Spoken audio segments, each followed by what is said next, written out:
নরসিংদী মনোহরদীতে মহিলা দলের সমাবেশে বক্তব্য দিয়েছেন জেলা বিএনপির সিনিয়র সহসভাপতি ও সাবেক সংসদ সদস্য সরদার সাখাওয়াত হোসেন বকুল। বৃহস্পতিবার বিকেলে খিদিরপুর ইউনিয়নের রামপুর উচ্চ বিদ্যালয় মাঠে অনুষ্ঠিত এই সমাবেশে তিনি বলেন, রামপুর এলাকার হিন্দু সম্প্রদায়ের ভোটাররা পূর্ববর্তী নির্বাচনে যেভাবে ঐক্যবদ্ধভাবে তাকে বিজয়ী করেছেন তিনি তা কখনো ভুলবেন না। তিনি আসন্ন নির্বাচনে মহিলা দলের নেতাকর্মীদের ধানের শীষের পক্ষে কাজ করার আহ্বান জানান। বিস্তারিত থাকছে মোহাম্মদ ইমরুল ইসলামের প্রতিবেদনে। নরসিংদী মনোহরদী উপজেলার খিদিরপুর ইউনিয়নের রামপুর উচ্চ বিদ্যালয় মাঠে অনুষ্ঠিত মহিলা দলের এক সমাবেশে বিএনপি নেতা সরদার সাখাওয়াত হোসেন বকুল বলেন, রামপুর এলাকার মুসলমান ও হিন্দু উভয় সম্প্রদায়ের মানুষ অতীত নির্বাচনে তাকে একযোগে সমর্থন দিয়েছেন।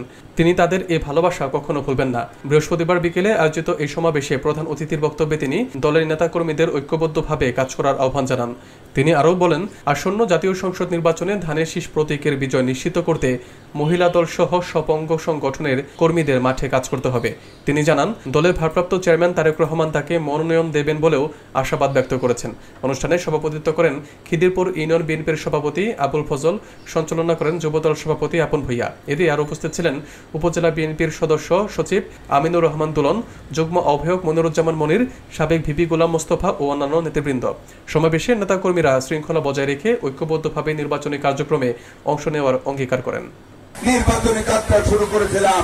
এই রামপুর কেন্দ্রে হিন্দু মুসলমান ভাই বোনেরা আমাকে ভোট দিয়ে ফার্স্ট করেছিলেন, আমি কোনোদিন ভুলব না। আপনাদের সবাইকে ধন্যবাদ।